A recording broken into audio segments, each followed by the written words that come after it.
Le problème y est résumé dans les termes suivants par Benny Lévy, je cite. Tout se décide dans cette cassure dichotomique. On sépare le soin humain du troupeau humain et le soin divin. À gauche, donc la gauche c'est toujours la partie qu'on abandonne dans la dichotomie, c'est la droite qu'on garde.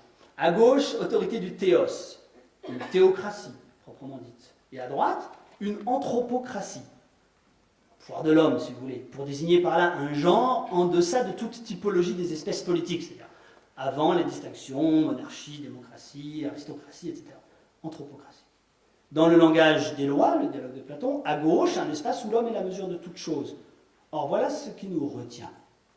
Cette décision de cassure dichotomique, est remise en question. Alors, on l'a vu. Bien que la figure du pasteur soit écartée, Platon ne peut se résoudre à abandonner l'idée du politique comme savoir des singularités, comme savoir lié aux soucis de chacun. Cette hésitation, Benny Lévy montre qu'on la retrouve à l'identique dans Du contrat social, Jean-Jacques Rousseau, justement autour de la figure du pasteur, telle qu'au dire de Philon d'Alexandrie, Caligula la reprenait tyranniquement à son compte afin de justifier sa domination absolue sur les hommes. Le pasteur doit être un dieu, mais n'est qu'un homme. Voilà la difficulté sur laquelle bute le logos platonicien. Alors pour la dépasser, Benny Lévy pose la question suivante. En quoi peut-il y avoir une auteur qui ne soit ni théocratique, ni anthropocentrique?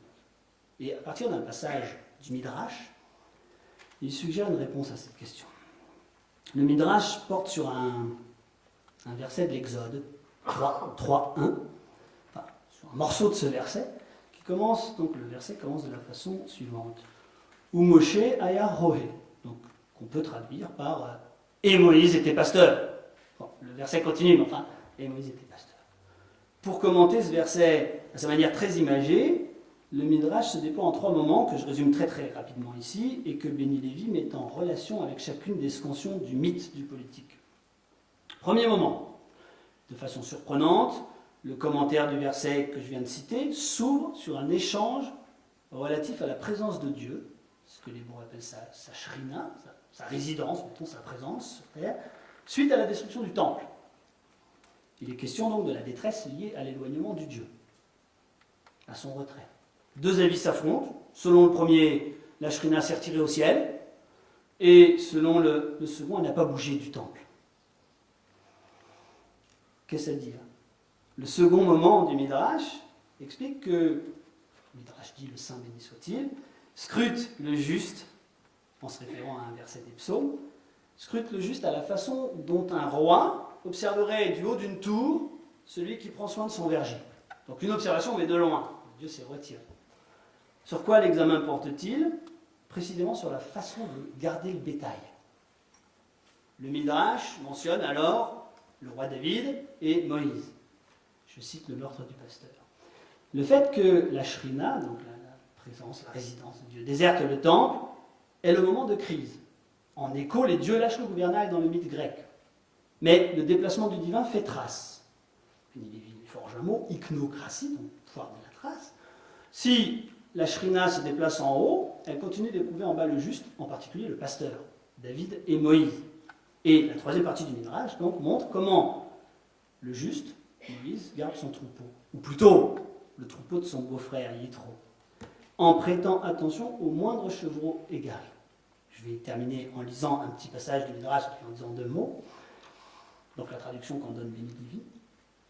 Nos maîtres ont dit, quand Moïse faisait paître le bétail de Jéthro dans le désert, un chevreau s'enfuit, et Moïse le poursuivit en courant jusqu'à ce qu'il arriva en un lieu verdoyant. Une fois arrivé au lieu verdoyant, le chevreau se trouva un bassin d'eau, et il se mit à boire. Et quand Moïse le rejoint, il lui dit, je ne savais pas que c'était l'épuisement et la soif qui t'ont fait courir. Il le mit sur son épaule et se mit en route.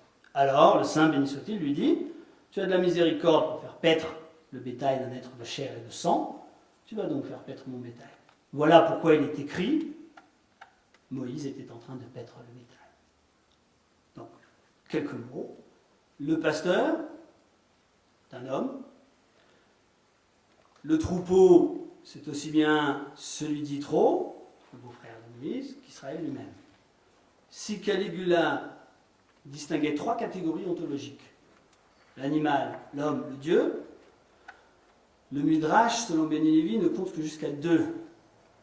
Le troupeau, animal ou humain, et Dieu. Et il ne s'agit pas ici de substance, mais de position d'existence. Ce qui dès lors manque à la science politique pour penser le tous, sans faire l'économie de l'un, du chacun, c'est une pensée de, alors, j'emprunte le terme à Beni Lévi, de l'adamicité, de Adam, non naturelle de l'homme, une pensée de la subjectivation liée à la présence de la prophétie. Merci.